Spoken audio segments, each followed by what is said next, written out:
Ding, ding, ding, ding, ding. You hear that sound, folks? It is time for a new episode of Off the Top Rope. That's right, an otter special with Dr.Fumes.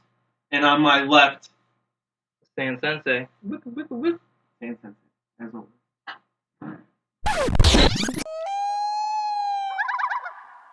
Welcome to Off the Top Rope, episode number 9. This is a pretty important week.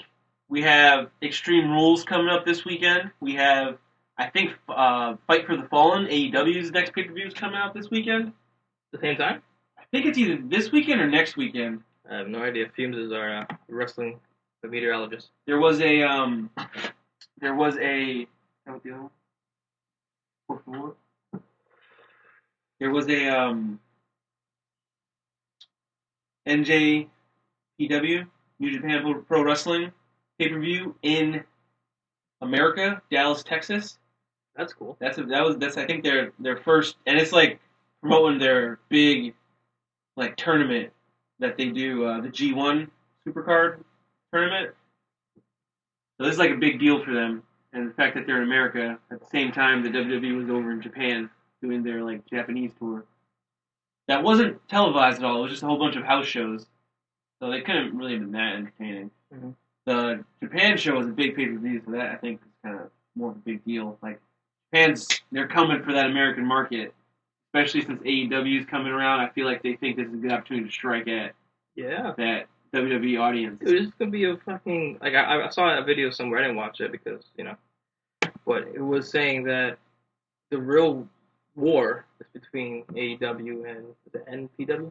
New Japan Pro Wrestling, NJPW. That's the real wrestling war. Okay, that's too. Yeah, because really the fight is for number 2. Because no one's gonna take down WWE anytime soon. And honestly, it wouldn't really be good for wrestling to take down WWE. Yeah, that's the biggest wrestling promotion in the world.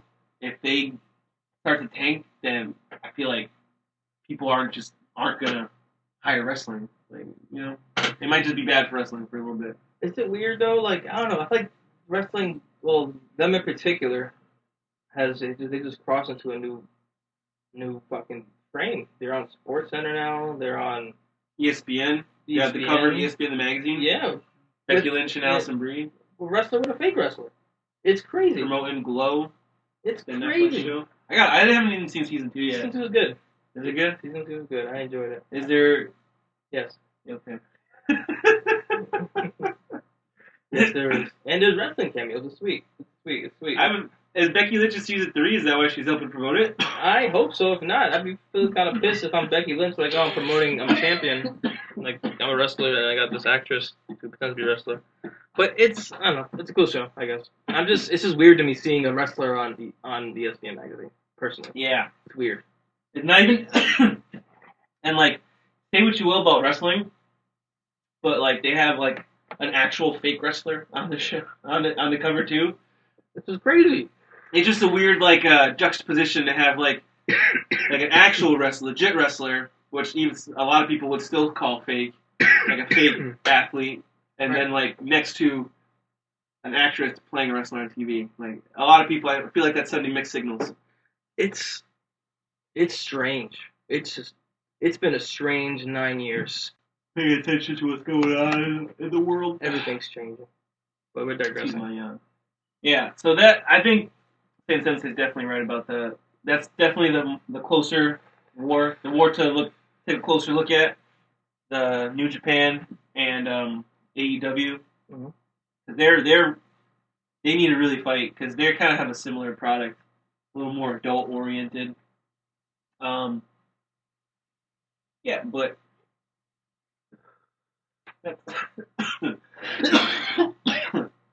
that's coming up in the future. This week was Raw and SmackDown, and it was kind of the opposite of last week's Raw and SmackDown, whereas Raw's episode was really good and SmackDown's episode was really bad. They flipped it. Raw's episode, I don't want to say really bad, but Raw's episode just wasn't. It was confusing. It made me upset. I stopped watching to play Switch. I went out of my way to play Switch just because I was upset at it. Um, well, let's just start it off. I guess it starts off with a match, and that immediately like took me for a swerve. So I'm like, all right, they're doing the same thing they did last week. I'm excited. Start off with a match, not Shane McMahon or some talk show.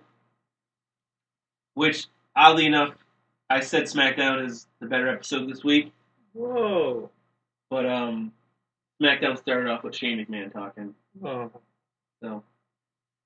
Roller coaster, Mr. Fumes. Oh, Doctor. Thank you. Doctor. Mr. Doctor. I didn't take over my country and give myself a doctorate called Mr. Doctor. Mr. Fumes, okay? I'm a doctor now. You have no experience. I'm performing the surgery. I'm not that kind of doctor. Anyways, so Raw. The match that it started off with was it was a mixed. Stay with me here. A mixed tag team elimination match. So the way they had this set up was at whoever gets the first pin, the other person's eliminated. But since it's a mixed tag team match, that means the person that pins also gets eliminated. So the chick, if the chick gets pinned by another chick, her teammate, the dude, has to go with her. No. That would have just been a regular tag team match. The mixed tag team match was let's clean up the lines. No, I'm gonna trace it and all in the penning, and then color. So the way this worked was so I'll just. It's kind of hard to explain how it worked. I'll just tell you how the match went. So it started off with Seth Rollins and Becky Lynch versus Andrade and Zelina Vega. I was actually pretty hyped for that because I'm a huge fan of Andrade. I've seen matches of Zelina Vega. She's tiny, but she's spunky. She's actually a really good wrestler. WWE never lets any of their talent really get a chance to shine. I thought that was the match coming up this weekend. No. Oh, they're fine. Barry Corbin and yeah, Lacey Evans. Yeah. The warm up. So it ended. So eventually, Becky Lynch I think she got Zelina Vega in a disarmer. I don't remember exactly, but I'm pretty sure that's what happened. She tapped out. So that means Zelina Vega was eliminated, right? It's an elimination match. Yeah. But since it's a mixed tag team match, they don't have the women wrestle the men and the men wrestle the women. So Becky Lynch was also eliminated from the match. I don't understand. Because she pins Zelina Vega was eliminated. But because they don't have the men and women wrestle each other, Becky Lynch technically eliminated herself. By winning? By winning. Oh. So who won? So then it shows Lacey Evans in the crowd, like sarcastically cheering on Becky Lynch. And Becky Lynch didn't like that. So she started fighting with Lacey Evans in the crowd. And then it cuts to a commercial. And then it came back with Andrade versus Seth Rollins in a singles match. And like you said, like if they would have kept going and Seth Rollins would have pinned Andrade in this match, would that mean there would have been no winner? Or would Seth Rollins would have won? I don't understand. It doesn't make any sense. And it was just really obvious that the reason why they set it up this way is so that they could cut to a commercial break in the middle of the match. And it just was so obvious, and it was really jarring. Slappy. It's sloppy. It was slappy. It was slapping me in the face as a fan and just a general common thinking person. Ridiculous. Yeah, so it ended up. So Seth Rollins pinned Andrade. The match was over, but it was dumb. Like it just didn't make any sense. It just wasn't a really good match. The elimination rule was weird. I don't like what they're doing. Then had Paul Heyman come out and talk about Brock Lesnar, That's nice. and he's like, I'm gonna give you guys a spoiler. Brock Lesnar's gonna be at Extreme Rules and he's gonna cash in. Whatever, I don't care. We'll see. Thanks for ruining that, Paul Heyman. Like, he's saying Brock Lesnar might be here. He's been saying that for a while now. Fool me once, shame on you. But I'm pretty sure every time he's called a spoiler, every time he said it, it happened. So, we'll see if it actually happens this time. It's ridiculous. I just don't care. Like, I just don't care about Brock Lesnar. I forget he's a Money in the Bank. Never there. Exactly. So they had another match. It was a 2 out of 3 falls match versus the Usos and the Miz versus the Revival and Elias. Yeah, I saw their little photo. And this was another one. It was just like they did that just like cut the commercial break in the middle of the match. The Revival, I think, pinned. They got a Shatter Machine on, I think, one of the Usos. That move is cool. I love the name of it. Then the Miz got his move on the Revival. I think Jimmy Uso got a splash on the Revival. Usos and Miz won. That's it. There wasn't really anything to talk about in this match. It wasn't really interesting. I didn't really care about. There's no real story involved. It still has to do with like the Shane McMahon thing. I don't like it. I don't care. Oh, poor guy. Then they had Rey Mysterio cut a promo in the middle of the ring. Did you see this at all? I seen the after. The aftermath. I didn't see the promo. So they were promoting like Rey Mysterio's back. Like, yeah, as a legend, he's making his return after injury and giving up his U.S. title to Samoa Joe and being embarrassed by getting beat up even while injured. And like he's making his triumphant return. And he's doing an open challenge, so he called out anyone in the back that wants to challenge him. So they had Bobby Lashley come for the challenge. And Bobby Lashley's in the middle of a rivalry or a feud between Braun Strowman. Mm-hmm. So instantly you know that Rey Mysterio's going to lose. And he lost in like a minute. Mm-hmm. It was embarrassingly clean and fast. They made Rey Mysterio, like, all that hype for him coming back. No. They don't respect their legends, B. It was shameful. Just for a feud, like, have him come back like that. They don't respect their legends, yeah. They had another match with Cesaro versus No Way Jose. No Way Jose wanted some redemption on Cesaro for getting attacked. No Way Jose wanted to get some redemption on Cesaro for what he did last week attacking him. I'm really happy No Way Jose doesn't have all those stupid colorful braids in his hair anymore. And the colorful outfit. I didn't like it. It was really weird. It's not how he dressed in NXT. He was way cooler in NXT. Now he looks a lot more like how he used to look in NXT, where he came out with some like BDUs, some old school army camo pants, mm-hmm. and some wrestling boots, and just his afro. That's how he would normally look. And he looked like a normal wrestler. They made him super Caribbean. They made him really Caribbean. He still had the Congo line come out with him. Yeah. But at least it was more looking more militant. Yeah. It was a lot more. Yeah. Less. They're a sleeper Caribbean festival. They just disguise themselves as the Congo line, but they're actually like a sleeper militia from socialist fighter force. Yeah, we like your idea, but let's make it more Caribbean. Yeah. Remember Carlito? That was cool. That was cool. You want to spit people fast? Yeah, you know what? He was probably like, hey, Vince McMahon went up to Carlito, was like, hey, hey Carlito, I got a good gimmick for you. It's some good shit. You're gonna just bite an apple and spit it into people's face. Like, well, let me get this straight, Vince McMahon. You want me to spit in the gringos' faces? Hell yeah, I say. You do that. Hilarious. You do that shit all day. Cesaro ended up being No Way Jose was the sharpshooter. Pretty fast. They're just trying to build up Cesaro for something to happen in SmackDown. We find out later. Which honestly it was kind of a Shaking my head. let down, to be honest. I was hoping it was with someone else, especially what happened right before, but we'll get into it. Then there was a match between the Viking Raiders and two fucking nobody jobbers.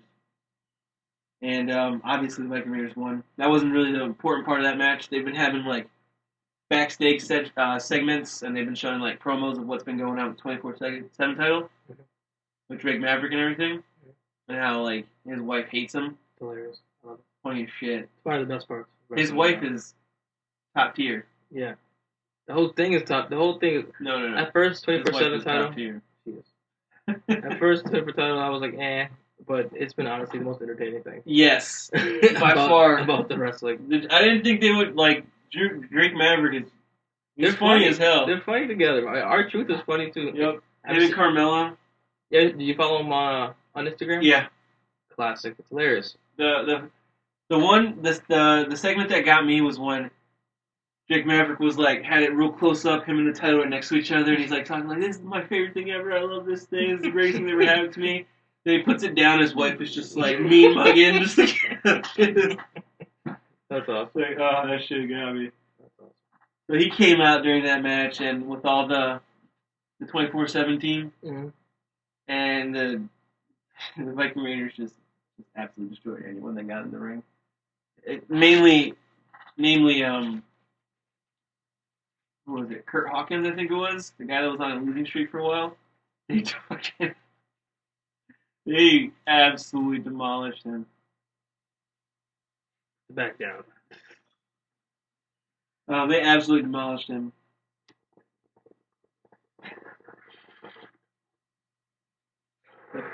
That face. I'm gonna draw you that face on you. That's Spider-Man.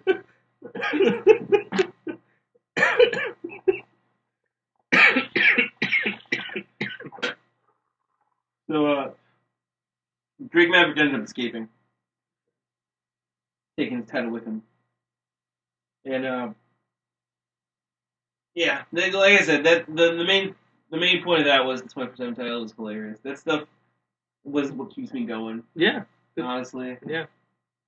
Then I think this was the main event of the night. No, it wasn't. Oh, shit. It should have been. But we had the best part of the night, I guess we should say. It was after the aftermath of last week's conclusion to Raw, where the club, you guys couldn't see me, but I put quotation marks up, aka the Bullet Club from New Japan. But they reunited last week, of kind of just AJ Styles as the leader with Luke Gallows and Carl Anderson, the Good Brothers. That's their name. Raw. The brothers would have been better, but they're the Good Brothers. I guess they gotta be specific because they got the Bludgeon Brothers, Bad Brothers, the Sad Brothers, yeah. the Matt Brothers. The Matt, yeah. Can't forget the Matt Brothers. The Chad Brothers, the British. Ooh, those Chad Brothers. You don't want to drink with them. Those Chads. So yeah, they reunited last week. So Ricochet, and they beat Ricochet a new fart hole. Oh, where's that going? Yeah. Anyways, they beat him a new fart hole. Facts. He wanted his revenge for being able to fart out of 2 holes now. Yeah. And he was wrestling Luke Gallows, the big guy, and he won. Quick roll up. The match wasn't quick. It was about like 6, 7 minutes, 10 minutes. AJ Styles comes up and is like, no, this isn't it. This isn't over. You said you're like King Ricochet. You think you're better than the Phenomenal One, whatever. You think you're better than the Phenomenal One? You take all of us on, and then why don't you take on Carl Anderson? And Carl Anderson's like, what? All right, I'll wrestle him. So he wrestled him, and he beat him too. And that match was really good too. So it was just kind of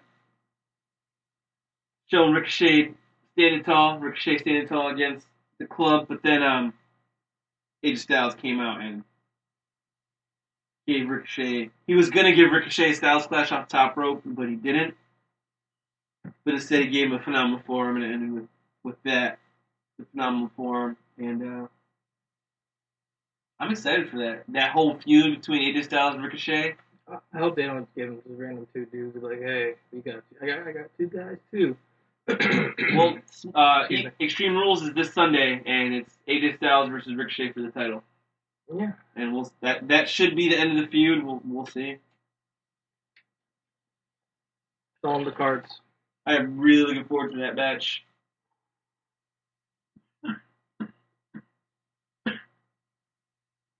We'll see if it delivers. I know it will. Then we had in-ring thing between Bayley. They were promoting this earlier. They keep doing this thing. This side-by-side screen interviews in WWE where they'll be interviewing Like sports? Yeah. Like the basketball? Exactly. We'll have a Michael Cole usually interview both of them in different rooms on camera, even though they're all in the same building. That looks so bad. It's dumb. It's stupid. And so the whole storyline is I don't know, you can tell neither of them are really that into it. I'm not really into it. No one's really into it.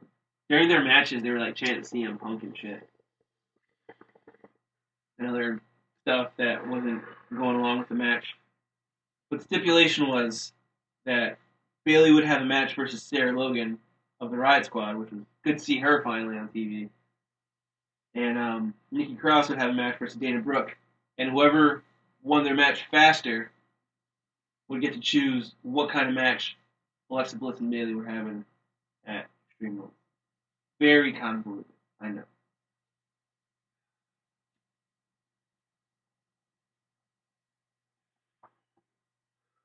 Nikki Cross ended up winning quicker. So she picked her match. And she made the match a 2-on-1 handicap match for the Raw Women's Championship. So there's a whole bunch of questions that arise from that. If Nikki Cross wins, is she the champion, not Alexa Bliss? Or if she wins, is she just going to give Alexa Bliss the champion? Or is she going to just beat up Bayley and just let Alexa Bliss pin her? A whole bunch of questions which really I don't care about. But they all shot in my head. We get more information on SmackDown about this. Then we had the last match of the night. And the story with this is Shane McMahon and Drew McIntyre. Shane McMahon, I'm getting so mad thinking about talking about This is still Raw? This is the last thing on Raw. Okay. So we're about to move on to SmackDown soon. Okay. He said Shane. I had Yeah. Where am I? So Raw ends with Shane and SmackDown begins with Shane. Oh, it's like some weird end of the days. Oh, it's weird. Mm-hmm. Sorry, continue. Groundhog Day shit. So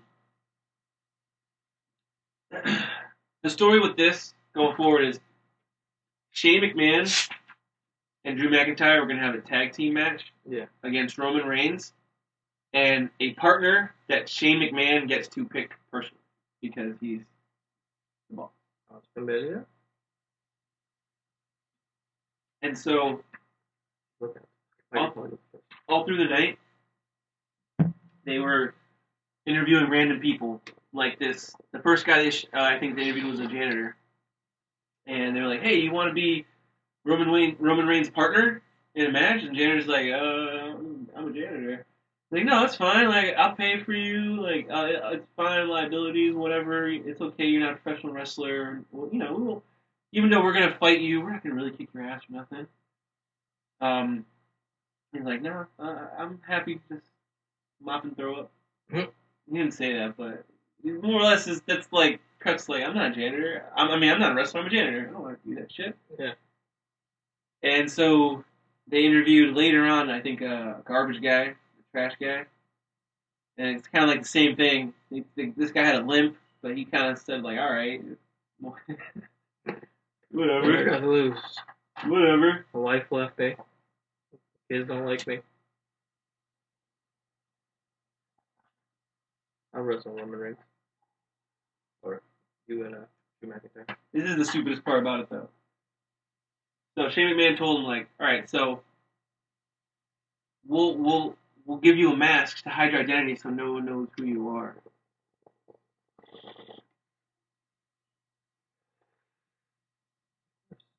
But you just showed my face on camera. On national television. It makes sense that I'm in face after. Come on. On the Jumbotron. Dr. Fumes, get with it. Get with it, man. What are you doing? So the guy came out.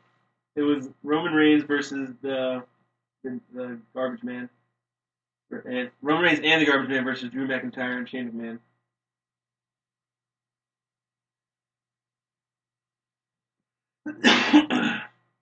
Shane McMahon and the janitor came out in a luchador mask in his janitor outfit, and the match itself was eh. And then the janitor finally tagged in, like near the end, and you know what? He was a beast. Oh, weird. He was flipping all around the ring, doing drop kicks and somersaults. Weird, but he was just handicapped not that long ago. Giving it to him. So confusing. And all it took was one Claymore kick. Mm-hmm. And it laid him out, and Drew McIntyre was able to pin him. Or Shane McMahon, I don't remember exactly.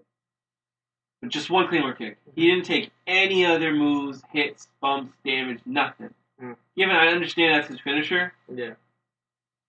But and we're supposed to believe this is some janitor or garbage guy. Yeah. So it's like, all right, so the old, I get it. One Claymore kick. After the match, the janitor takes off his mask, and it's the wrestler from 205 Live, or he was in 205 Live, Cedric Alexander. Mm-hmm. So what are we supposed to think now? That's how it ended too. That's it. They lost. Like they won. It's like, oh, the janitor won. No, it's me. Cool. And oh, you lost. Just like, okay. Gross. Everyone's like, all right. And like you said, they lost. So it wasn't even like, it's not the janitor. Yeah, it was like, I'm not that guy. I'm the wrestler. I tricked you guys because I don't like you guys. No, it wasn't any of that. They still lost. You found out he was a legit wrestler that got taken out with just one move. And he just looks like a dweeb, like a tool. They ruined guys, man. And that's how it ended. That was Raw. That's it. F minus. Like, I don't know what else to say. Like, it's just... But then we had SmackDown. And it was better. And it was good. So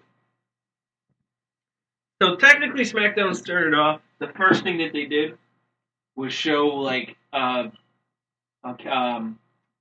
that happened earlier in the day, like in the daytime. It was,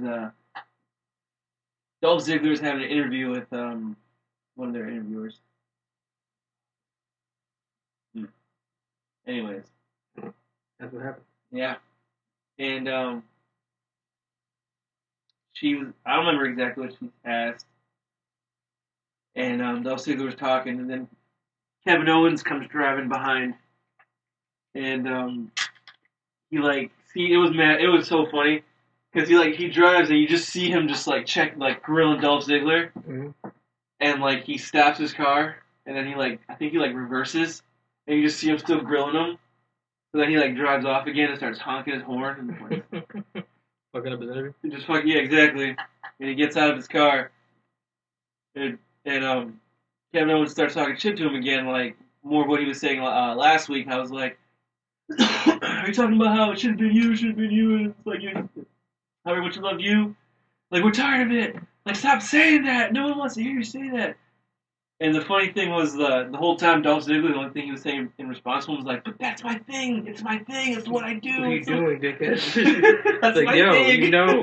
That's hilarious. He couldn't even defend himself. He's like, that's my thing. They're making me do it, bro. I can't help it. That's hilarious. And so then KO punched Dolph Ziggler in to get into a brawl. And then out of nowhere, a whole bunch of other wrestlers were in the background the whole time. Yeah. But out of nowhere, Shane McMahon just intervenes. Of course. And he's like, Kevin Owens, get the hell out of here. I don't want to see you. And Dolph Ziggler and Kevin Owens were supposed to have a match, so he canceled that match. And Dolph Ziggler like, so I had a day off. Like, no, you're still gonna wrestle with someone else. And so that's what happened before. And then Shane McMahon has an interview to address. He says that in the interview that Kevin Owens or Dolph Ziggler's gonna have a match with someone else. And Kevin Owens banned from the arena. Right. And it was just stupid. But then Kevin Owens comes out and interrupts him. And a lot of people are calling it the second pipe bomb. This one's definitely a lot more scripted. Not like CM Punk's, which was really just him just letting all that shit off his chest. It was a lot more closer to home, you could tell, with CM Punk. But Kevin Owens definitely like went off. Like they probably were just I can imagine they were like just say just like go off, like do some Kevin Owens stuff. We just talk about how like the wrestling isn't that good or whatever. And he went off.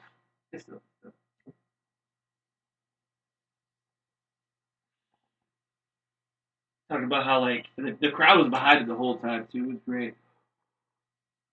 And how what did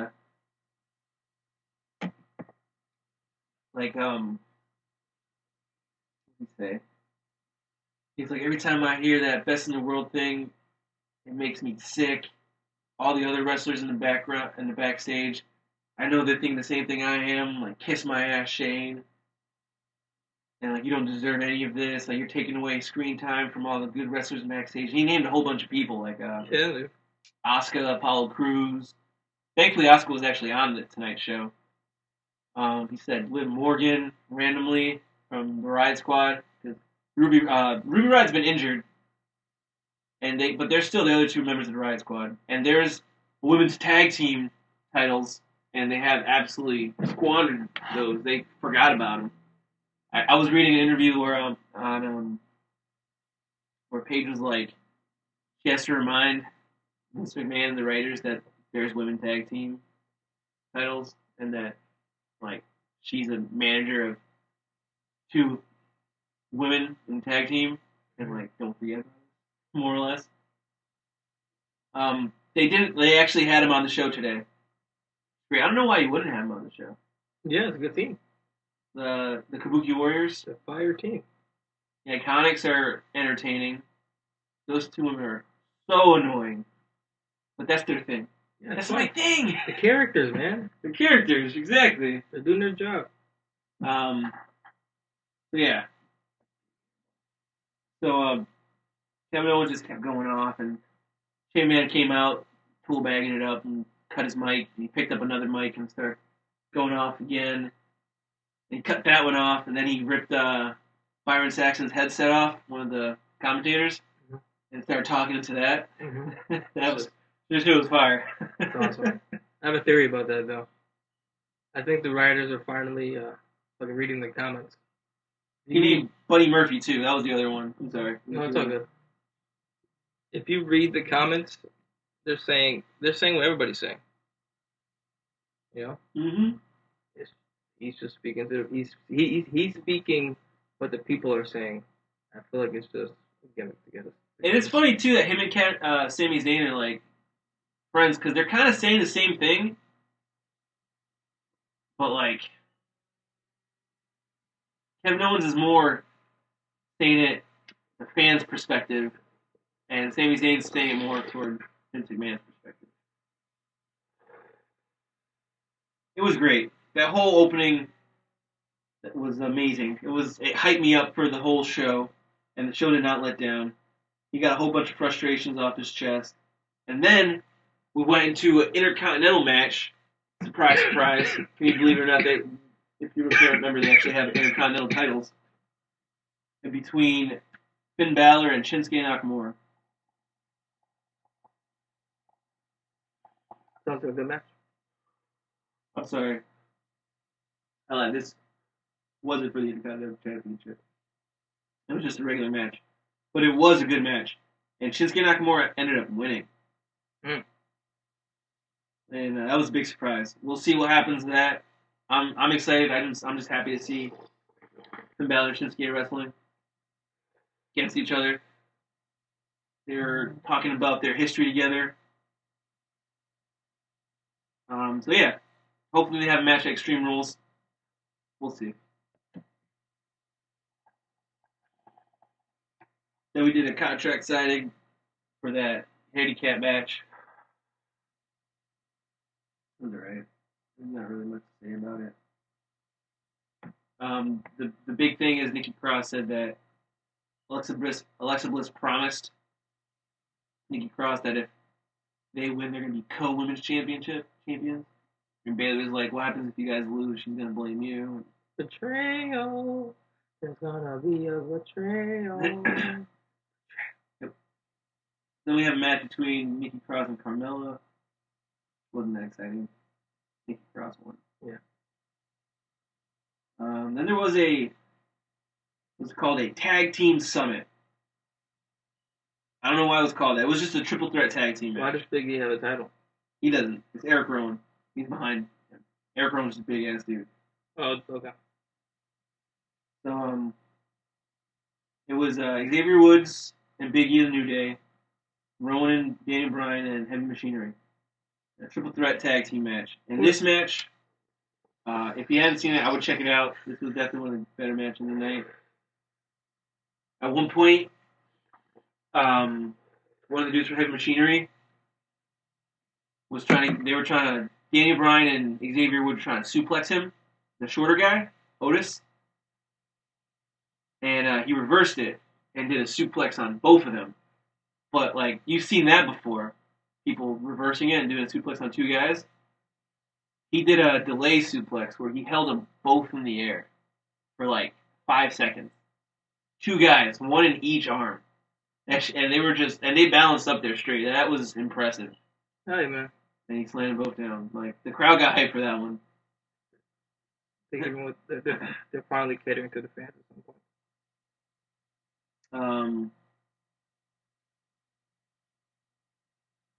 I actually don't remember how this match ended.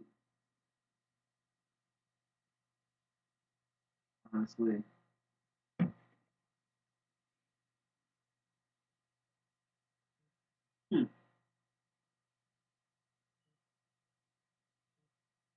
Oh, that's right. Then they switched it to oh yeah, that's right. They did that stupid commercial thing where they switched it to just a regular triple threat match between Otis, Xavier Woods, and Dan Bryan. That's when they did the suplex thing, and Otis ended up beating both of them. Oh, okay. Because he's like twice the size. He's like the size of both of them combined. Then it was the main event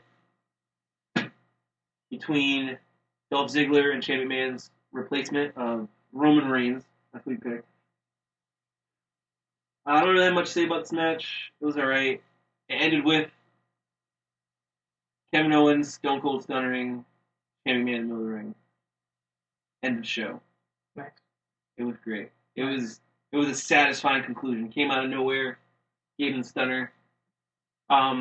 My biggest criticism of that though is it just seems like they're really recycling the Attitude Era. Of course. They're showing little fingers. They're using them more raw.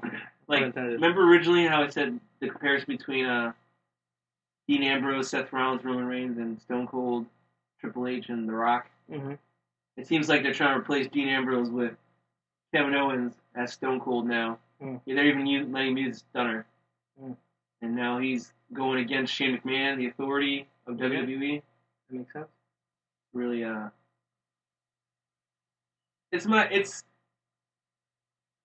guess I can't complain too much because it was a good show. Definitely better than Raw. But I just don't like the fact that the best they can do is just do what they did in the 90s, early 2000s. That's all I got. I digress. We got Extreme Rules this weekend. Like I said, some other pay-per-views coming up in the horizon. We're going to get the reviews of those. Stay tuned. I guess we're going to wrap this podcast up. Come to conclusion. Overall, it was an interesting week of wrestling. What was the theme? The theme of this week was what's the there's a word or phrase for the non-consistency, inconsistency. That's the theme. That's the theme. All right. You heard it here first. Inconsistency. With that, we'll wrap up this otter. We should get an otter noise in there, whatever they make.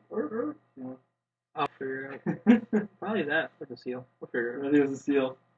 All right, folks. Peace out. Stay tuned for the next episode and reviews of Extreme Rules. Like and subscribe.